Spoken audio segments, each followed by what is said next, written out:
Olá pessoal, boa noite, tudo bem com vocês? Conforme prometido, hoje é dia da gente conversar um pouco. Hoje é dia de live.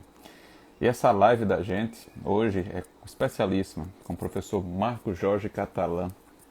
O professor Catalã acabou de lançar um livro sobre a reprodução humana assistida e a sociedade de consumo.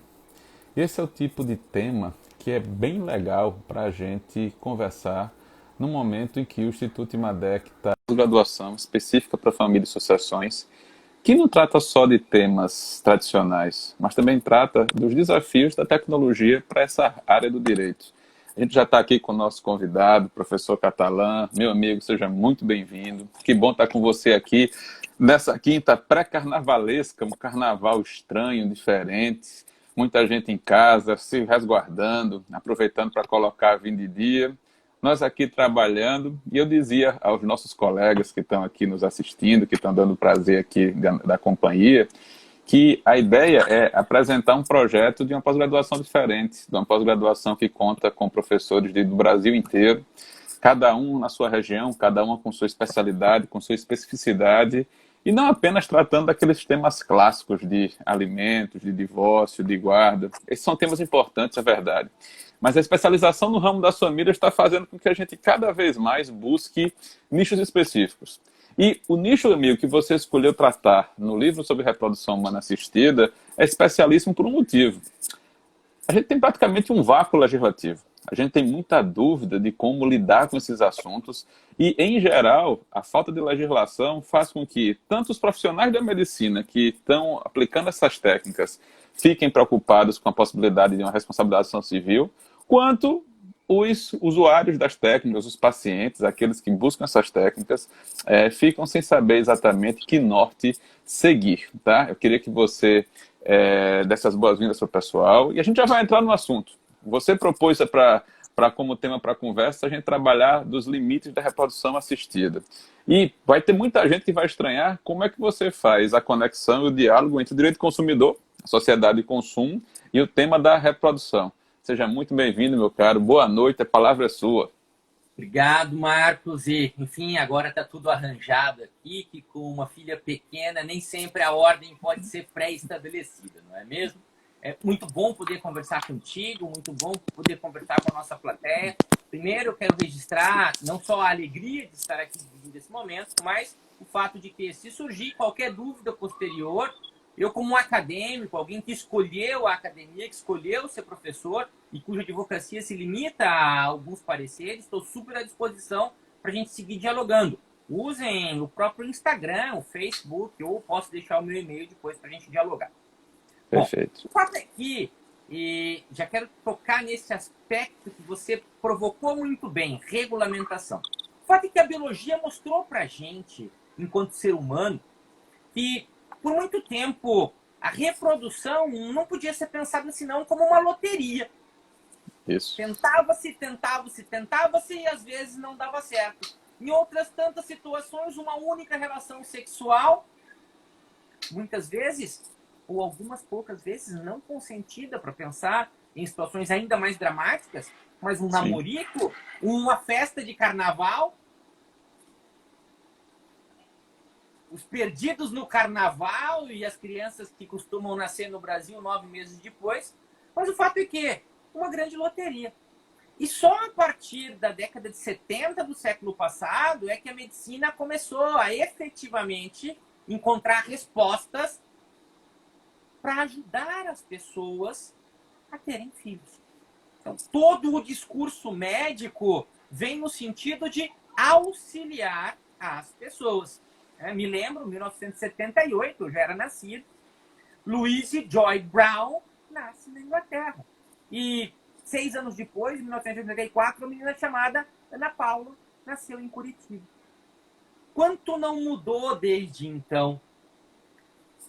Quando a medicina começa a ajudar as pessoas a trabalharem as suas dificuldades reprodutivas, ainda pensávamos em um direcionamento para pessoas que estavam casadas. 78, as presunções de paternidade do Código Civil no Brasil podiam ser pensadas exclusivamente para pessoas casadas. 84, para pensar no primeiro caso brasileiro, idem. E casais heterossexuais, né? A família é protegida só pelo casamento. Pessoas solteiras, pessoas que se relacionavam com outros do mesmo sexo, passavam longe disso. E eu acho que aqui vale a pena a gente fazer um recorte, né, amiga? A gente está trabalhando a reprodução humana assistida na iniciativa privada. A gente aqui não vai tratar do SUS hoje, a gente não vai tratar de judicialização de políticas públicas. Isso daria outra conversa, também super interessante. Mas como a gente tem um tempo limitado, a gente tem que focar aqui. E aí você está chamando a atenção que isso era tratado como um assunto médico. E essa intersecção de direito e medicina é algo que a gente não vê na graduação.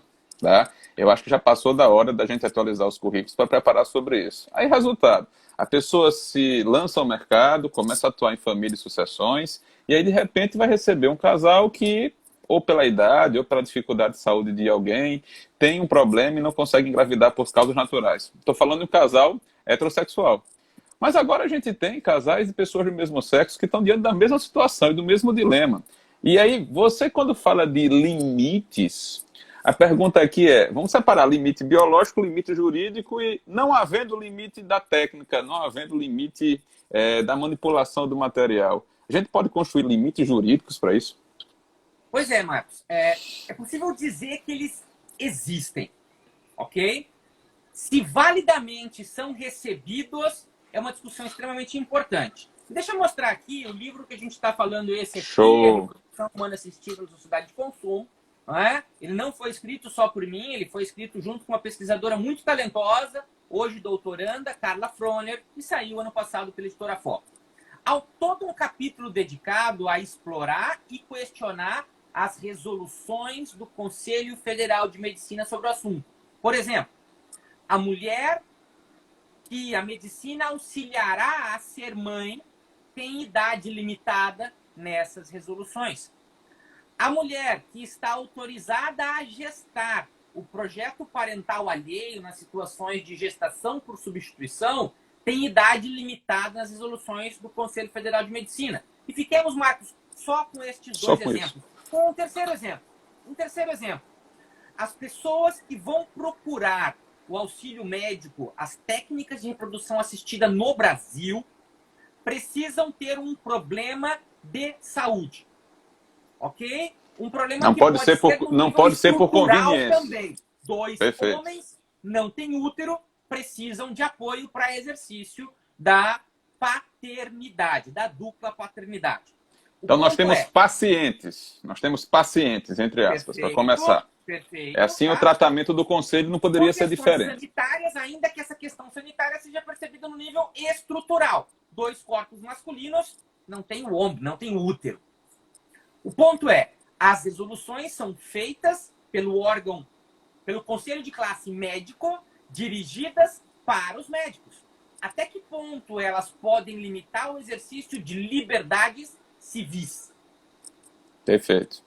Na pirâmide normativa tão tradicional, qual é a posição dessas resoluções que às vezes são tratadas com força de, sei lá, emenda constitucional ou de um tratado internacional? E eu acho que é esse vácuo jurídico legislativo que acaba provocando isso. Você está diante de magistrados que não se prepararam para isso na graduação, que não foram cobrados sobre isso no concurso que fizeram, que de repente cai no colo deles uma demanda, ele olha para um lado, olha para o outro, ele não entende direito como é que funciona a técnica, ele não conhece os limites daquilo, e aí o que é que ele tem diante da frente dele? Pronto, uma resolução. CFM faz parte do direito brasileiro, é isso que vai resolver o problema.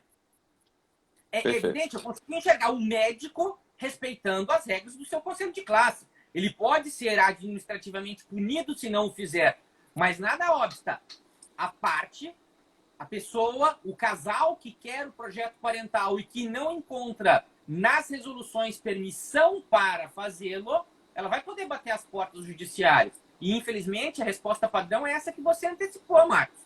O Conselho Federal de Medicina não permite, logo o direito não permite, vírgula. Mas será que é isso mesmo? A mim parece que não. Os textos que eu li, boa parte dos textos que eu li que se propõem a enfrentar este assunto, e são pouquíssimos, dizem as resoluções têm uma eficácia limitada à conduta médica. Elas não podem interferir nesse nível na liberdade das pessoas. De acordo. De acordo, levando em consideração que a gente tem uma relação aí que é complexa. Você tem a relação da clínica com os profissionais que ela contrata, a relação das pessoas que procuram os serviços da clínica, a relação com terceiros que às vezes são doadores. Então, às vezes eu encontro pessoas que acham que a gente está diante de uma relação jurídica só. A gente tem, na verdade, vários contratos coligados que acabam, na ausência de uma legislação específica, dando espaço para a autonomia privada para regular essas relações. E aí, nessa hora, quem é que vai segurar a mão, ajudar as pessoas? Na parte técnica, o médico, mas o problema é, imagina, Marcos, aquele casal que está tão desgastado e que durante o início do procedimento, às vezes a primeira tentativa dá errada, isso às vezes é a gota d'água, é o estupim para uma separação. Mas essa separação acontece quando já tem material genético de ambos colhido, às vezes já tem fecundação in vitro do material, e começam discussões terríveis sobre o destino desse material, sobre a responsabilidade pelo pagamento das despesas enquanto esse material está congelado na clínica. E se você for procurar literatura jurídica sobre isso, você tem pouquíssimo material a respeito. Por isso que essa área de especialização se beneficia da expertise de vocês quando fizeram essa pesquisa, porque ajuda. Mas vamos caminhar. A gente está falando de limites e eu provoquei você. Se tem limites, você colocou a questão do Conselho Federal de Medicina e a gente está falando agora da relação entre as resoluções e o direito e se elas poderiam limitar vamos dizer, a atuação de magistrados, por exemplo, que são estados a decidir esses casos. Então, em princípio, a limitação que nós temos é essa posta pelo Conselho Federal de Medicina. Está bem? Perfeito.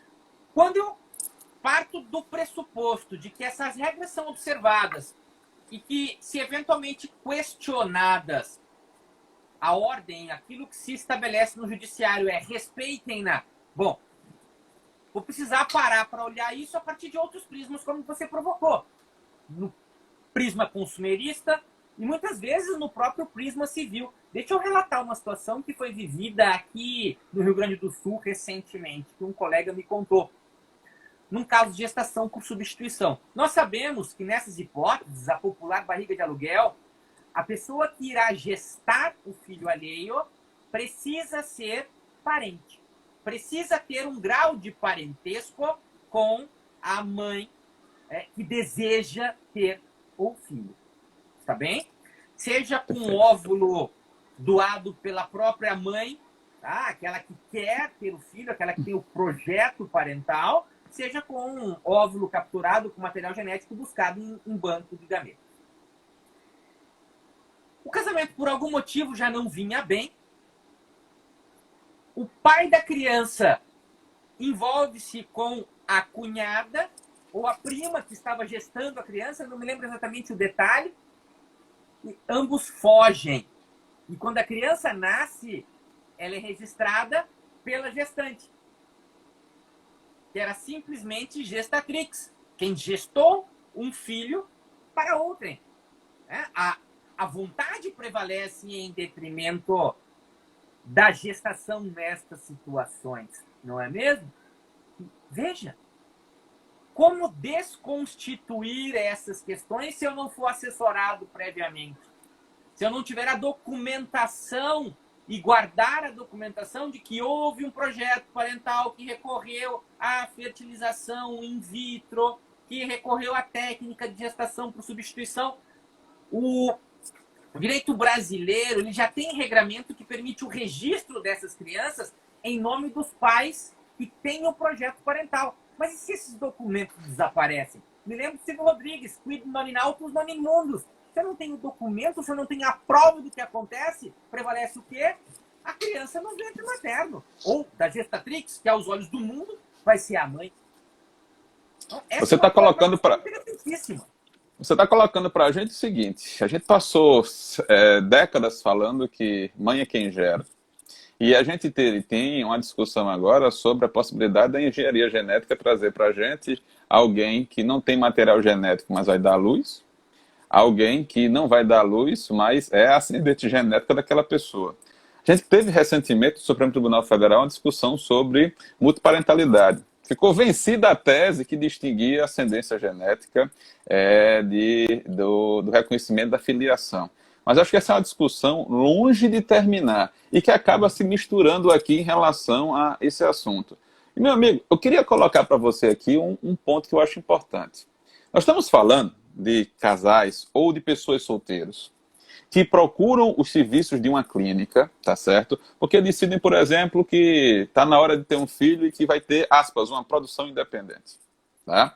E aí a gente vai ter a constituição de uma família monoparental. Acho que a gente está falando aqui do exercício da autonomia privada relacionada ao livre planejamento familiar, tá? A decisão de como é que eu vou criar minha família, como é que eu vou constituí-la, em que termos. Mas o interessante é que muita gente associa reprodução à relação sexual. E o que você traz para a gente aqui é uma possibilidade de reprodução sem nenhum contato sexual, tá certo? E isso abre um mundo de possibilidades que a gente não está falando de uma fecundação que acontece dentro do corpo das pessoas, na maioria dos casos. Ela acontece in vitro, tá? E isso é um ponto que a gente tem que levar em consideração. Ou seja, os paradigmas estão mudando. Tá? E a gente não pode ficar preso com aquelas presunções do século XIX, tá? Em relação à maternidade, em relação à paternidade. Até o fato da gente parar para pensar que o filho é produto do material genético de duas pessoas, hoje já está colocado em xeque. A gente tem algumas técnicas que utilizam material de mais de uma pessoa. E se você considerar material genético de 3 pessoas e uma barriga solidária e uma barriga de aluguel, nós temos aí 4 pessoas envolvidas na criação de um filho, e aí a gente começa a discutir expressões como coparentalidade. E a discussão aqui é a quem compete a atribuição de zelar, de cuidar, de exercer autoridade parental dessa criança. Porque na discussão da tese da multiparentalidade, a tese não deixa, não exclui expressamente as técnicas de reprodução humana assistida. Então, fica parecendo o seguinte, você lê a resolução do Conselho, você vê o que acontece nos outros países, e aí a gente tem o fato do doador do material genético ser anônimo e essa doação não gerar nenhuma consequência para fins registrais. Mas eu não duvido que daqui a algum tempo, se é que já não está acontecendo, que a gente encontre no Poder Judiciário discussões relativas ao seguinte, olha, descobri quem foi o doador do material genético, eu quero que ele conste na minha declaração de nascimento também como meu pai ou como minha mãe, conforme seja o caso. E não adianta abrir o Código Civil, não adianta abrir os manuais, que a gente não vai encontrar resposta para isso. E no campo de não estamos encontrando resposta para esses problemas, eu queria ouvir tua opinião, meu caro, sobre um assunto, tá?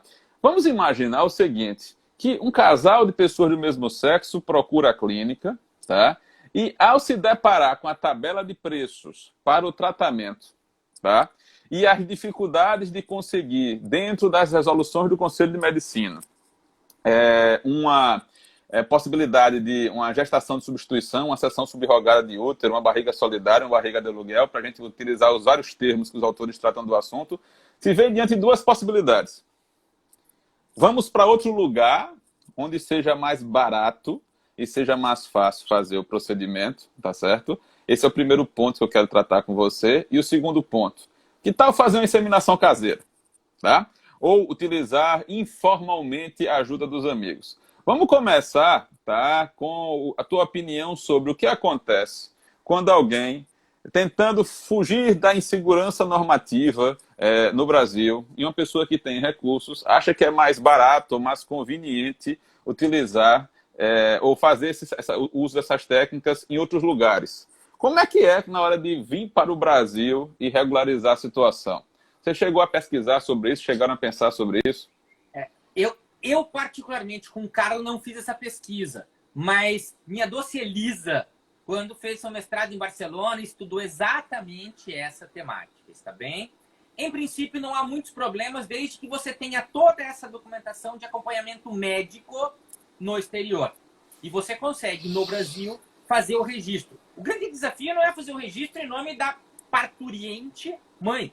O grande desafio é nas situações em que eu tenho um casal homossexual feminino, tá? Então, não aquela que gestou, mas a outra, a companheira, a parceira, ou uma reprodução se dá num casal homossexual masculino.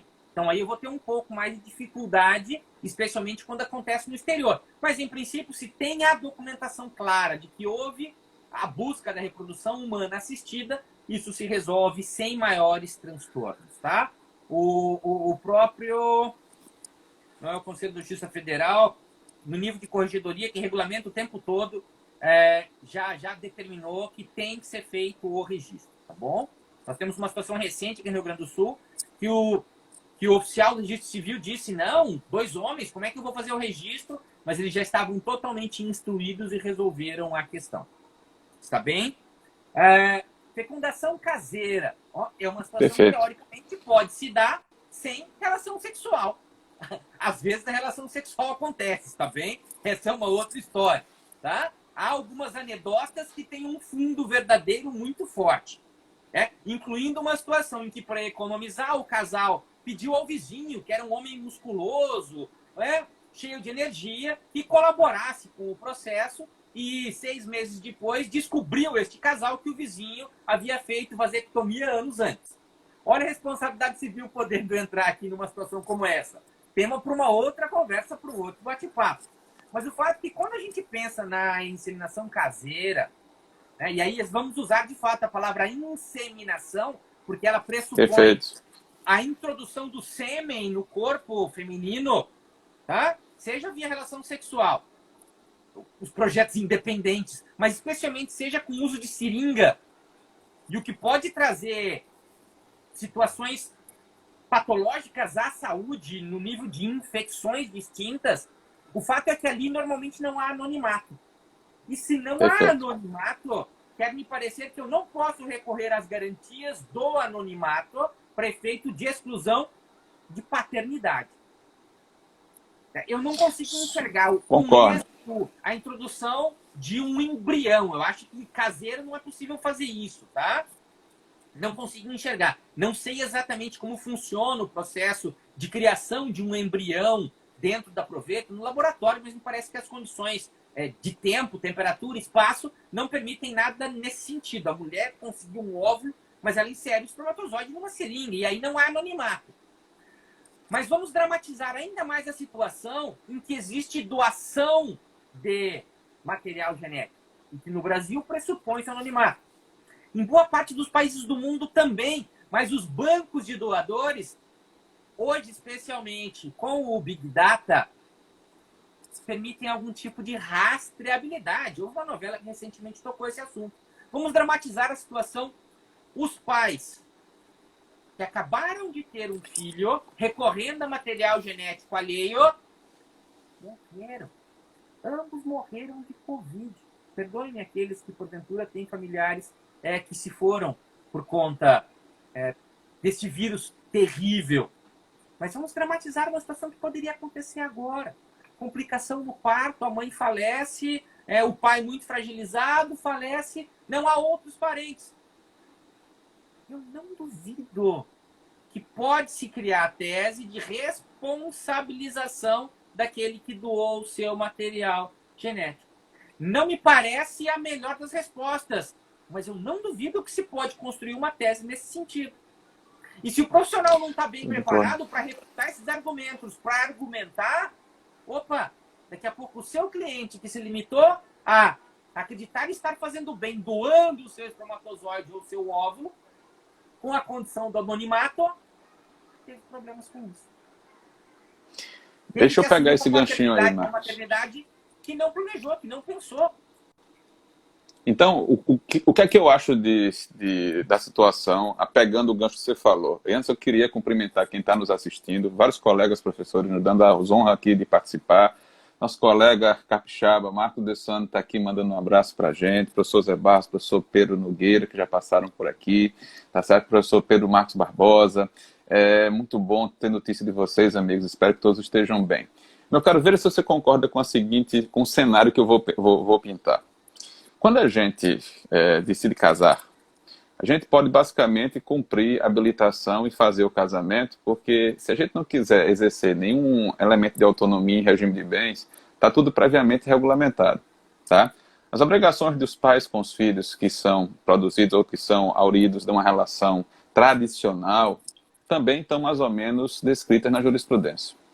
Quando a gente vai para o campo das aplicações de técnica de reprodução, a gente vai para um campo que ainda não foi objeto de regulamentação. Então, antes de acontecer, não tem uma lei em abstrato, não existem categorias específicas dizendo quais são os limites para a gente considerar doador, Quais são as obrigações dele? A gente tem uma construção basicamente doutrinária em relação a esse tipo de assunto.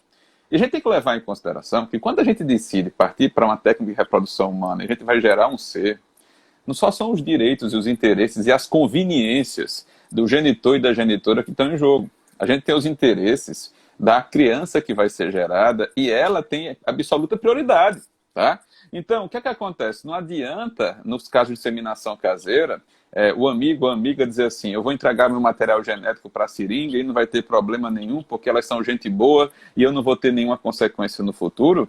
Porque o próprio menor, representado por um terceiro, ou então depois, quando ele crescer e adquirir maioridade, ele pode demandar buscando o reconhecimento da filiação.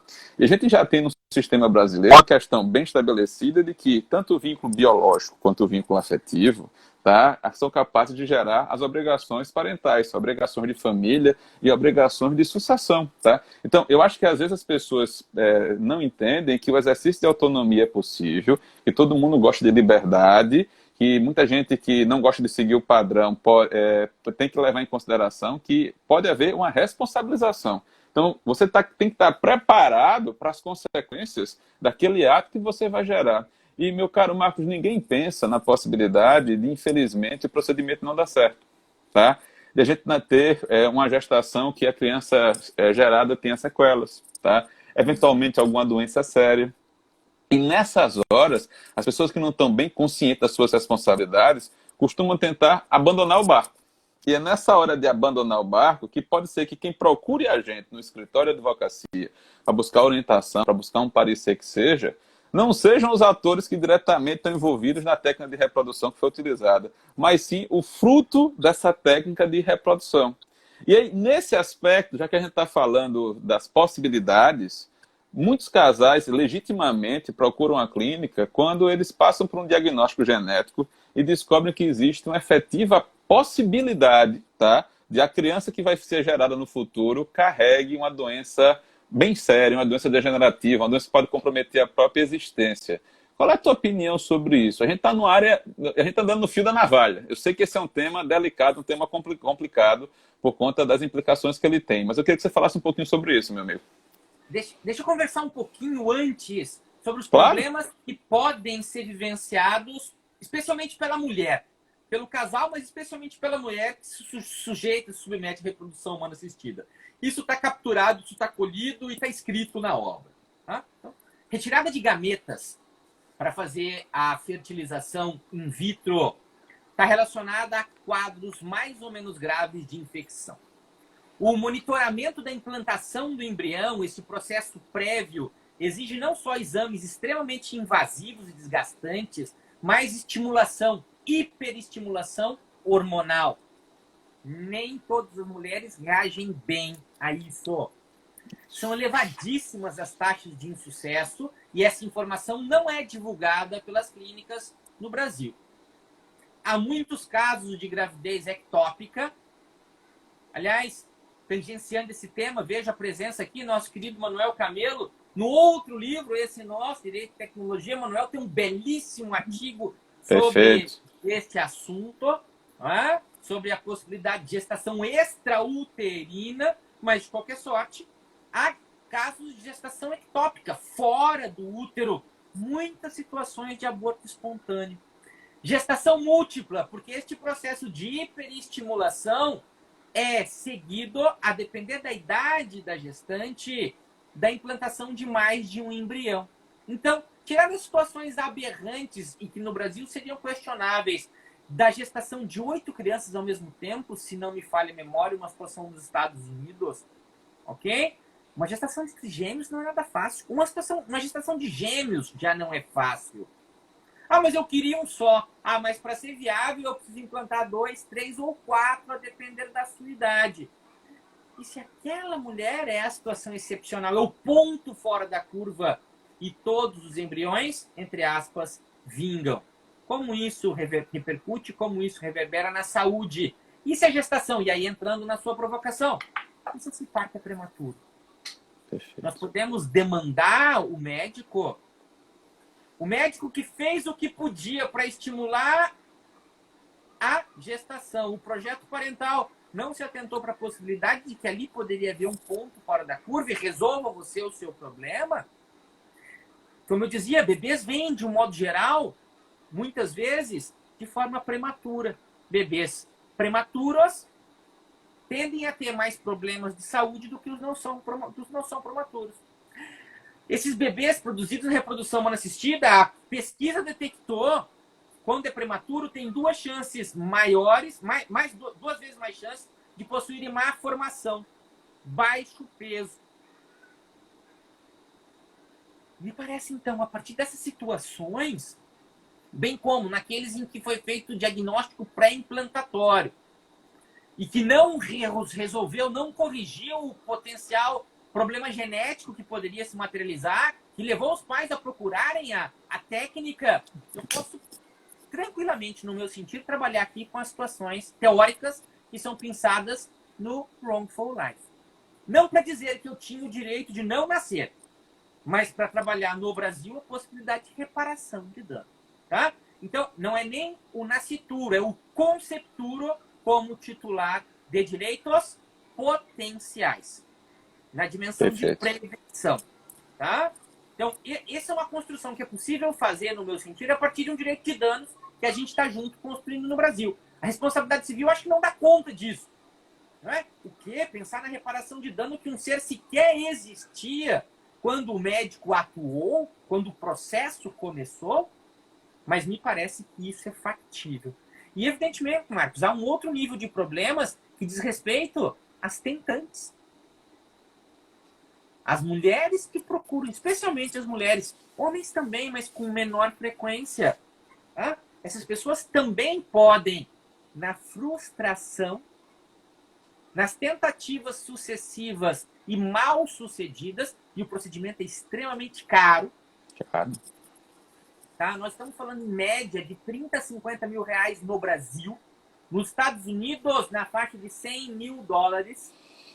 É por isso que a gente vê, às vezes, pessoas vendendo seus apartamentos, as suas casas, em busca da realização de um sonho, que eu me pergunto muitas vezes, e aí vem a questão da sociedade de consumo, se é um sonho realmente delas, ou se é um sonho que foi introjetado, socialmente introjetado, por conta da ação publicitária do mercado.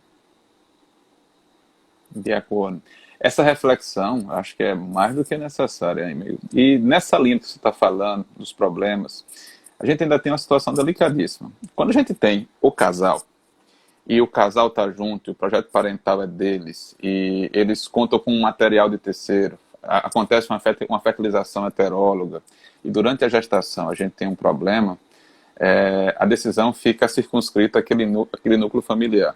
Mas imagine quando você tem algum parente dentro da legislação do Conselho de Medicina que se submete à barriga solidária e que a gestação acaba se tornando de alto risco e a gente tem um conflito entre a saúde e a vida da mãe de substituição e a saúde e a vida do embrião ou do feto já se desenvolvendo. E nesse caso, a gente às vezes tem o último embrião que é viável. É a última tentativa daquele casal de ter o filho, tá certo? E aí são casos super difíceis, porque como é que se formaliza uma gestação de substituição? Tem um contrato, esse contrato é exigível, porque a gente está utilizando um instrumento patrimonial para reger situações tipicamente existenciais, de direito de personalidade, que dizem respeito à disposição do corpo, à autonomia, num nível, tá, que é completamente personalíssimo.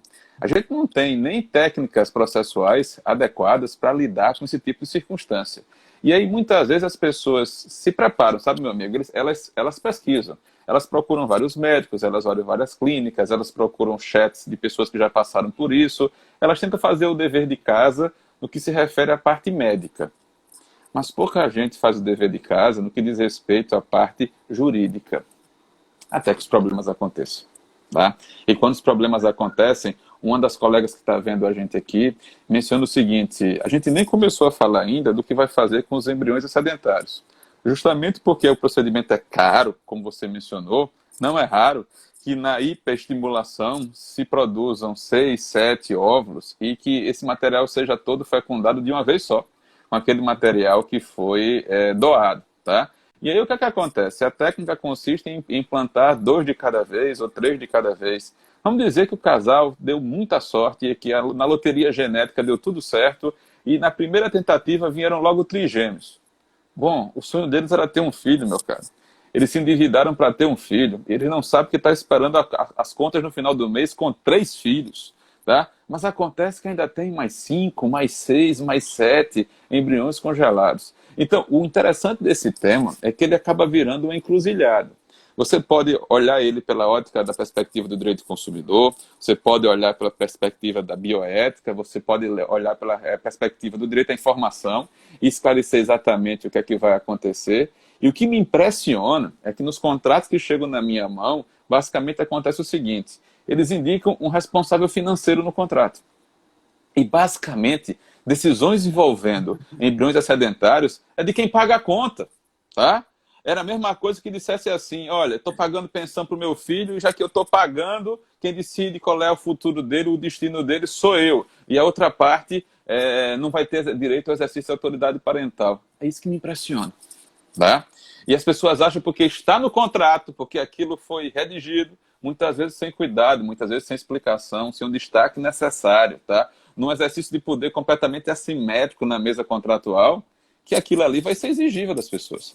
Então, eu acho que a gente precisa continuar discutindo esses temas, tá? E nessa linha que eu estou colocando aqui para vocês, eu queria ouvir para você, eu queria ouvir de você o seguinte: você falou das doações, você falou de tecnologia genética, mas quando você menciona Big Data, você vê a aplicação de alguma forma de inteligência artificial nessa situação de reprodução assistida? Eu acho que esse ponto vale a pena a gente mencionar aqui.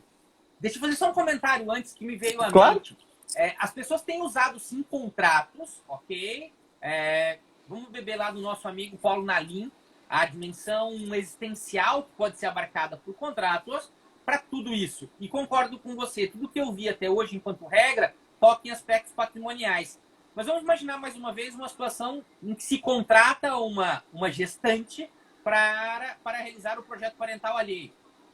Ela pode contratualmente se obrigar a não beber bebidas alcoólicas ao longo da gestação, a não fumar, não manter relação a não sexual, praticar determinada espécie de exercício físico, ou a não praticar não assumir determinado comportamento sexual em dado momento, na medida em que potencialmente esses comportamentos exponham a criança que está sendo gestada. Aliás, se eu não tenho cláusula e ela se comporta dessa forma e se comprova o nexo causal de uma criança que vem ao mundo com algum tipo de quadro patológico, eu posso demandar. E é claro, reparação pecuniária não vai resolver o drama existencial ao qual estará sujeita aquela família que teve uma criança que esperava-se super saudável e que veio com algum quadro patológico. E especialmente se isso está ligado a um comportamento de alguém, logo, algo que poderia ser evitado. Podemos estabelecer cláusulas penais aí? De acordo, tá? Mas, para além disso, o que o judiciário pode fazer? Como é que ele vai atuar nesses casos? Você falava de Big Data. Eu participei de um seminário tem umas 2 semanas, mais ou menos, sobre inteligência artificial e tive o prazer de conhecer um professor da Universidade da Resóvia. É uma universidade na Polônia. Há um nome em polonês que é lindo, mas, para mim, é impronunciável, ok? Ela começa com R, mas o R não se pronuncia como R. Tá? O professor Rafał Lukasiewicz. Uma simpatia. Ele fez um estudo muito recente sobre o uso de inteligência artificial para seleção de perfis fenotípicos de doadores de sêmen, de doadores de óvulos. Porque as pessoas, quando são inférteis, ok? Quando procuram reprodução humana, porque não tem óvulos, porque não tem espermatozoides, na busca de um processo de fertilização heterólogo, nos termos da terminologia usada pela literatura jurídica no Brasil, elas querem que a criança tenha as características delas mesmas. Elas não querem expor essa dimensão da sua intimidade. O Rafael dizia, nesse artigo, que na Espanha, por exemplo, isso tem sido um sucesso. Porque a capacidade de processamento, de captura, de processamento de informação da inteligência artificial, daquele algoritmo, é muito maior do que ser feito isso em fichinha, de Perfeito. biblioteca, catálogo, manual. Está bem? Mas ele chamava a atenção para o fato de que em países como a Finlândia, esta seleção fenotípica não é permitida. Então, a Finlândia valoriza tanto a diversidade social, tá? O caráter múltiplo na dimensão étnica, que ela não permite que a pessoa branca selecione óvulo, selecione espermatozoide de um doador que tenha também a tez branca. Isso me chamou muita atenção e me estimulou a pensar esse assunto específico, a refletir, obviamente, não uma reflexão meramente dogmática, uma reflexão que se propõe no nível filosófico, se socialmente essa não seria uma escolha super interessante, digna de aplauso. Então, tem se utilizado a inteligência artificial para isso. Mas, em paralelo, talvez nós também tenhamos pessoas usando inteligência artificial, esses sites que promovem o envelhecimento do rosto, para fazer o cruzamento entre crianças, adolescentes, que querem saber quem são os seus pais, que querem saber quem são os seus A ascendentes, origem genética. origem genética. Eu concordo contigo que essa decisão do STF sobre multiparentalidade, muito mal construída, e ignora essa dupla dimensão. Uma coisa é ser pai, é ser mãe aos olhos do direito, a outra coisa é ser ascendente genético. Aliás, vamos lembrar que ser pai e ser mãe é uma atribuição, é um critério de imputação que é utilizado para dizer quem é o pai e quem é a mãe. Do mesmo modo que no dever de reparar, eu tenho um critério para dizer quem tem que reparar o dano, eu tenho um critério aqui, materis est, ou pateris est, mater sempre acerta est. Critérios que precisam ser repensados a partir do momento em que a medicina passou a interferir nesse processo. Mas, de qualquer sorte, é possível pensar no uso da inteligência artificial via Big Data, esse grande banco de dados de informações, para as pessoas fazerem esse cruzamento entre fotografias. Talvez isso seja difícil para você, muito mais difícil para mim, que não tenho o domínio de internet que você tem, mas para um pequeno hacker, não é muito difícil criar um algoritmo que envelheça a sua fotografia e procure na internet, no Facebook, no Tinder, alguém Possibilidades. que tenha traços parecidos. Opa, você é o doador do material genético que me trouxe ao mundo. E, meu caro, já que a gente está dentro de um projeto de uma pós de família, falando sobre reprodução humana, a gente pode levar em consideração que a gente tem uma família estendida. O que é que eu quero dizer em relação a isso? Essa decisão de utilizar uma técnica de reprodução para que a gente possa gerar um novo ser, tem repercussão também para os avós, tem repercussão para os tios, tem repercussão para os primos, porque você vai interferir na linha sucessória, tá certo? E aí o que é que acontece? Aí a discussão dos embriões sedentários fica mais interessante ainda, porque é como se você tivesse ali guardado na geladeira mais 3, 4 pessoas que no futuro poderiam discutir ou poderiam, em tese, dividir aquilo que eu acho que é meio a minha legítima, aquela relação em relação aos bens. Então, veja, a gente começou falando do direito de família mais clássico, a gente falou de reprodução humana assistida, a gente também trabalhou noções de biodireito e de bioética, isso interfere com o direito sucessório, isso tem conexões com o direito previdenciário, e se você abrir os manuais tradicionais de direito das famílias, o assunto merece algumas poucas páginas, porque pela complexidade ele talvez justificasse uma disciplina eletiva específica. E aí, na hora da gente escolher trabalhar um tema desse na pós-graduação, claro que não no limite aqui de 40, 50 minutos, que foi o que a gente se propôs a fazer, mas com um tempo maior, de uma aula mais longa, com a possibilidade de um debate, de uma leitura prévia de textos, a gente percebe as potencialidades disso. Você pode atuar advogando para uma clínica, para os profissionais envolvidos, você pode tirar as dúvidas do doador, tá? Imagina, Marcos, aquela pessoa que entrega o material anonimamente na clínica, mas anos depois repensa a sua vida e diz assim, o que é que eu estou fazendo? Eu não quero mais o meu material à disposição.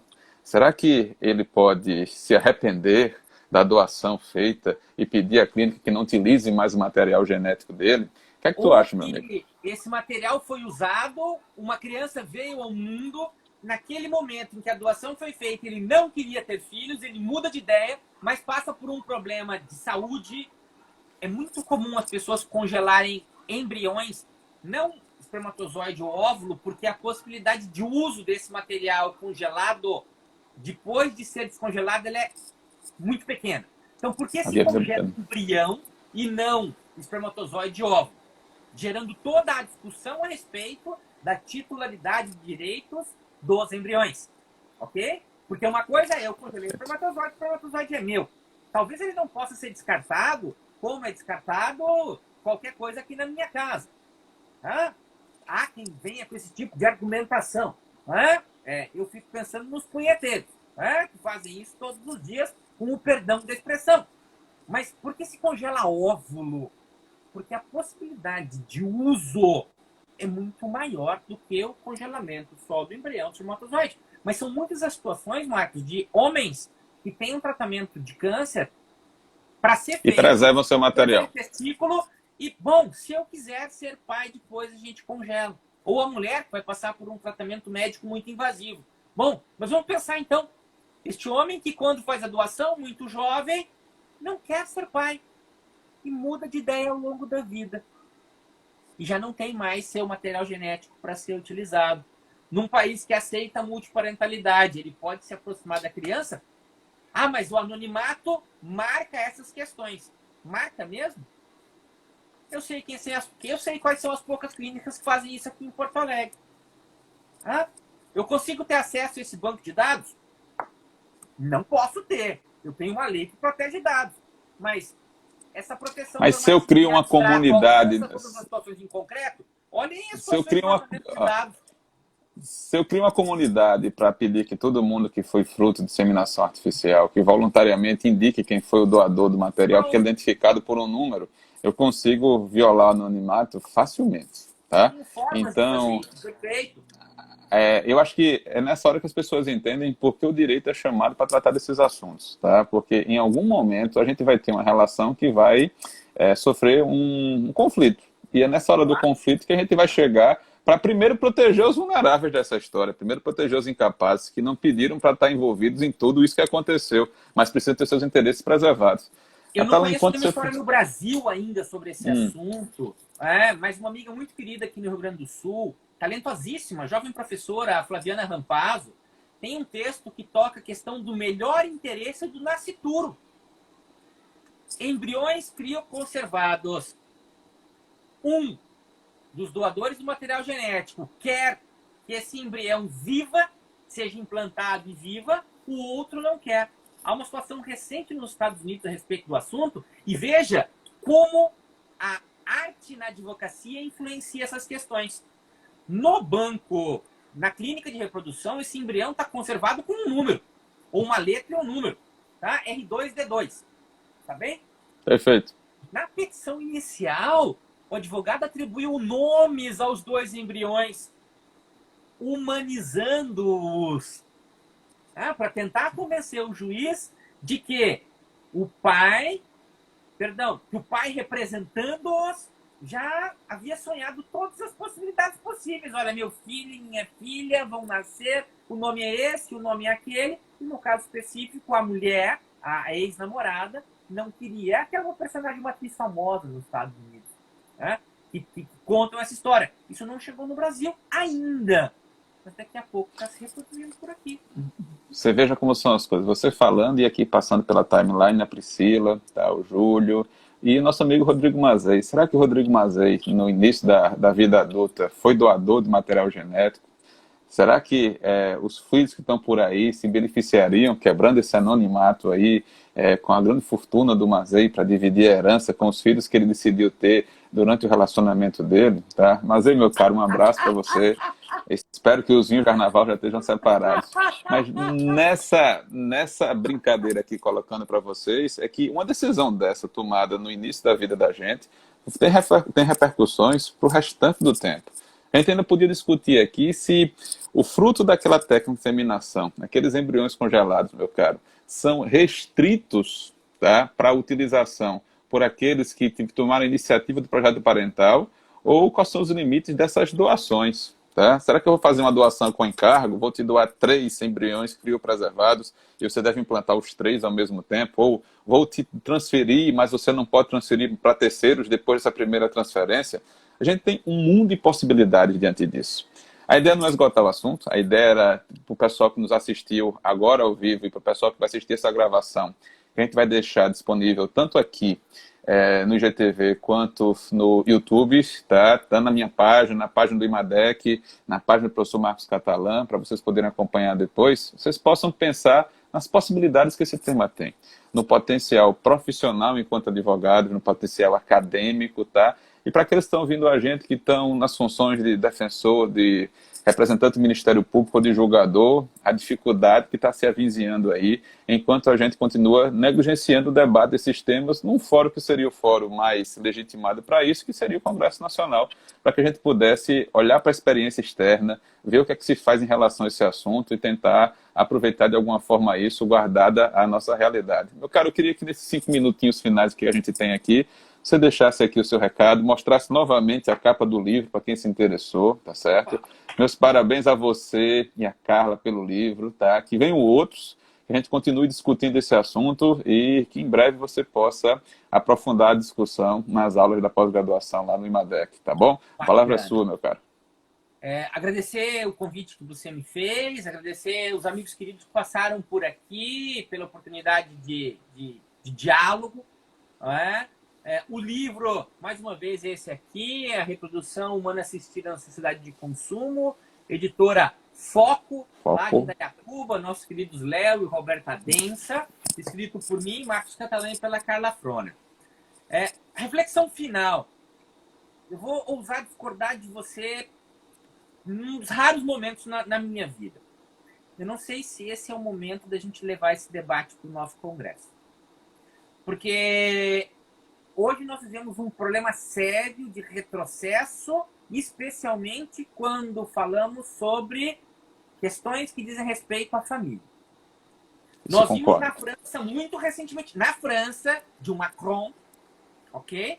Uhum. Nós vimos um recrudescimento, ainda que a França já tenha sido sancionada mais de uma vez, no nível internacional, por não atribuir cidadania a filhos de franceses que foram buscar reprodução humana assistida fora da França. Aliás, infelizmente, essa acaba sendo uma tônica em alguns países da Europa. Ok? Eles não aceitam, enquanto regra, a reprodução humana assistida para além dos limites do casamento, já que o objeto dessa nossa conversa são limites. E eu tenho muito receio se essa matéria vier a ser votada hoje. Eu não tenho dúvida que uma votação hoje, no nosso Congresso, poderia ser um retrocesso. Com constitucionalidade duvidosa, mas não proibiria o universo LGBTQI+, de recorrer à reprodução humana assistida. Trágico, no meu sentir, inconstitucional. Mas não podemos falar em abstrato inconstitucionalidades. Nós precisaríamos que esse projeto fosse aprovado para bater as portas do STF. O mesmo STF que hoje disse que não existe, mudando de assunto, já que estamos no final, não vamos falar além disso, mas que disse que não podemos falar em direito ao esquecimento no Brasil, ignorando toda a literatura jurídica produzida a respeito do assunto internacionalmente, com o nosso e no próprio Brasil, com trabalhos magníficos sobre essa matéria. Então, é muito preocupante pensarmos nesta temática hoje, especialmente frente aos avanços que nós temos, tá? Diante também de um teórico e questionável poder dos tribunais regulamentarem procedimentos no nível registral e notarial. Mas pelo menos aí nós temos a coisa funcionando minimamente bem. Meu caro, enquanto você falava aqui, Marcelo Calisto apareceu. Calistão, um abraço para você. Jéssica, seu trabalho eu estou lendo, você está terminando o seu último capítulo. Tiago, Cristian, direto de Trujillo, aqui para você, meu amigo. Calistão, torcedor do Botafogo, eu me solidarizo com você, meu amigo. Força, Calisto, tá? Força, Calisto. E veja. Se o Mazen cair, o Vasco vai ser solidário com o Botafogo, vai junto para Zé e Pedro Marcos. Desculpa, meu amigo. E vejam só, a gente vai ter uma série de conversas como essa. O professor Catalã abriu com chave de ouro aqui essas conversas, tá? Quem ficou curioso para ver a proposta da pós, você encontra aqui no Instagram, Instituto IMADEC. institutoimadec.com.br também, na página, com detalhes dos professores, as disciplinas, as datas de início da pós, a proposta do curso. Dá uma conferida lá. Meu caro Catalão, um bom carnaval para você, para Elisa, para sua pequena Ayla. Curta bastante por aí, tá certo? E eu conto com você em novos projetos. A gente tem umas coisas aí para depois do carnaval, para a gente continuar interagindo aqui nas redes sociais, enquanto a gente não consegue aglomerar como a gente gosta, tá? Para todo mundo que assistiu aqui, obrigado pela presença aqui, obrigado pela audiência e até uma próxima vez. Boa noite, pessoal. Obrigado, vamos encerrando por aqui. Obrigado, gente. Tchau, Até lá. bom carnaval. Até mais.